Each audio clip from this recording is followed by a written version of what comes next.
Iya, pernah. Iya, pernah.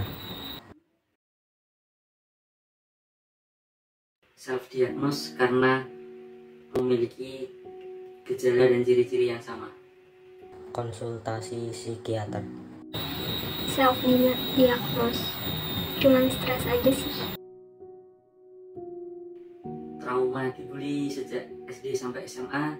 Kemudian saat itu saya sendiri di antara teman-teman yang belum dapat kuliah sehingga memiliki rasa takut yang berlebihan. Keluarga yang seharusnya bisa menjadi support system malah tidak membantu saya. Saya merasa tidak didukung untuk menentukan jalan dan pilihan saya. Di rumah saya merasa seperti di penjara. Boleh main, tetapi rasanya semua tanggungan yang ada di rumah menjadi beban saya semua. Saya hancur karena apa yang menjadi impian saya selalu dilarang. Banyak tanggungan tugas kuliah. Cemas berlebihan, bahkan sampai sesak nafas, dan yang terparah sampai pernah terbesit pikiran untuk mengakhiri hidup. Hampa, kosong, tidak memiliki siapa-siapa untuk membantu saya. Saya melakukan cutting terhadap saya sendiri. Sebisa mungkin saya menyakiti diri saya karena saya merasa sudah tidak berguna. Pikiran saya negatif semua dan sulit untuk menyampaikan atau melontarkan ke teman-teman saya karena saya merasa mereka tidak akan mengerti. Sedih, pusing, cemas. Dampaknya saat saya mengalami hal itu, saya sakit, stres, merasa tidak pantas dan layak untuk siapa-siapa. Intinya saya hanya merugikan diri sendiri. Menjadi sering marah-marah sendiri, kemudian tertutup terhadap lingkungan luar, dan pada keadaan fisik mengalami rambut rontok yang cukup parah. Mood berantakan banget. Mungkin memperburuk situasi. Iya, sangat memperburuk. Karena dari saya yang sudah membaik dengan bertemu psikolog dan teman-teman untuk bercerita mengenai keluhan saya, solusi yang biasanya saya jalani untuk mengatasi mental illness jadi terhambat bahkan tidak bisa untuk dilakukan. Saya harus mengurus keluarga yang sakit hingga saya terkenal dan mendapat kabar duka di mana-mana. Itu sangat memperparah keadaan saya. Ya, kebetulan saya mengalami kejadian tersebut saat awal-awal pandemi, dan saat itu saya butuh teman bercerita sedangkan terdapat aturan PSBB, sehingga saya tidak dapat teman cerita yang membuat keadaan saya semakin parah. Relaksasi, alihkan ke workout atau kegiatan yang menyenangkan. Saya mencoba bercerita terhadap teman-teman. Kemudian karena saya tumbuh di lingkungan yang religius, saya beranggapan bahwa beribadah dapat menenangkan pikiran saya. Dan saat awal-awal pandemi, saya menyortir informasi karena informasi-informasi tersebut sangat membuat diri saya tertekan. Saya awalnya memberanikan diri untuk bercerita ke sahabat saya yang saya percayai, dan ternyata mereka benar-benar sangat peduli dengan saya dan menemani saya untuk berangkat ke psikolog. Saat menghadap psikolog, saya disuruh untuk menceritakan semua yang saya rasakan hingga saya menangis. Tetapi dari psikolog tersebut bisa menenangkan saya dengan memberi masukan, pengertian, dan lain sebagainya.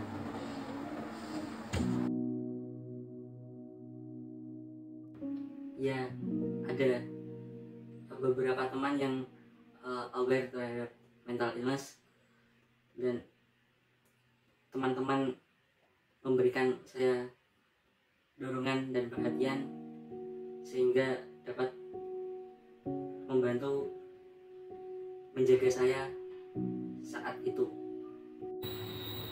Sebagai teman aja sih, cuman butuh didengarkan tanpa menghakimi. Sahabat saya dan juga ibu psikolog yang selalu saya temui, semoga mereka sehat selalu dan semakin baik terhadap sekitar, khususnya sahabat-sahabat saya yang sudah mau mengerti dan mendengarkan keluhan saya setiap hari.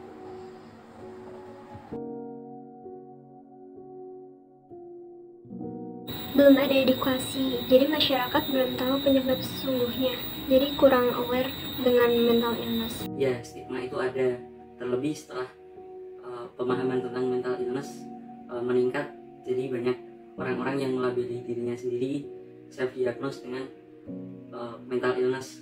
Tapi harus diingat juga bahwa mental illness atau mental health merupakan suatu yang penting untuk diberikan perhatian.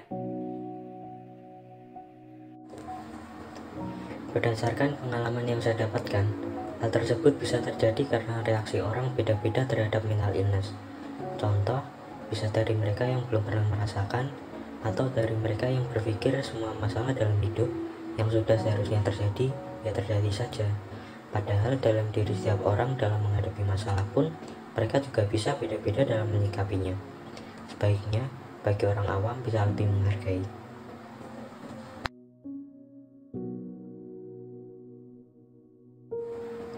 Sangat penting, karena itu akan membentuk sikap, pola pikir, dan lain-lain untuk kedepannya. Sangat penting, karena mental illness mempengaruhi kehidupan sehari-hari dan fisik kita juga. Menurut saya mental health sangat penting karena dapat mempengaruhi di kehidupan kita sehari-hari. Juga kesehatan mental dapat mempengaruhi terhadap kesehatan fisik kita. Jangan takut untuk bercerita ke orang terdekat yang kamu percayai. Ikuti saran yang ada dan baik untuk diri sendiri. Dan untuk orang asing yang mendapat pengalaman bertemu orang yang terkena mental illness, bisa untuk lebih menghargai dan mengerti. Karena orang yang mengalami kasus tersebut sangatlah sulit dan sudah jelas berbeda dengan kalian. Kalau merasa mentally exhausted, bisa cerita dengan orang sekitar. Kalau emang belum bisa, coba self-talk. Dan jangan ragu buat minta pertolongan ke profesional seperti psikiater atau psikolog. Ya, untuk mental health sendiri penting bagi kita untuk menjaga kesehatan mental. Kemudian kita juga perlu dapat banyak membaca agar timbul aware terhadap kesehatan mental, dan apabila ada gejala-gejala yang mengarah kepada mental illness, sebisa mungkin segera berkonsultasi kepada profesional.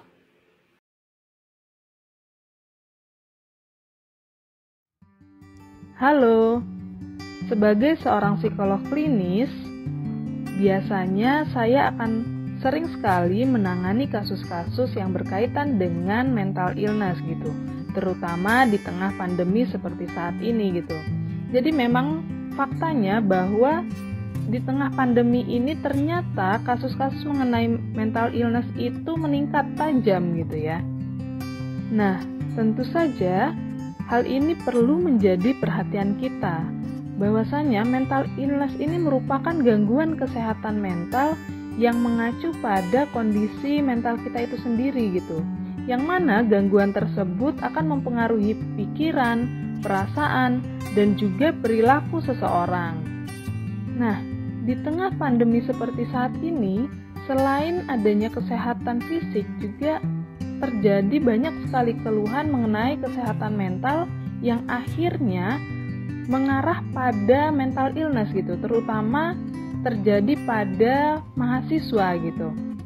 Jadi, dengan kondisi pandemi seperti saat ini yang memaksa para mahasiswa itu untuk melakukan pembelajaran secara daring gitu ya, ternyata juga menjadi stresor tersendiri untuk para mahasiswa. Hal ini disebabkan karena adanya kebutuhan-kebutuhan sosial yang mungkin tidak terpenuhi secara utuh. Selain itu juga dengan pembelajaran daring ini ternyata itu tugas-tugas dari mahasiswa itu jauh lebih banyak dibandingkan apabila dilakukan pembelajaran secara offline. Nah, tentu ini perlu menjadi perhatian khusus gitu, terutama untuk para mahasiswa gitu ya. Bahwasanya para mahasiswa itu perlu untuk menjaga kesehatan mental mereka selama pandemi. Nah, lalu usaha seperti apa yang bisa kita lakukan untuk tetap menjaga kesehatan mental kita? Jadi kita bisa memulai dengan lebih bijak memilah informasi yang ingin kita terima gitu.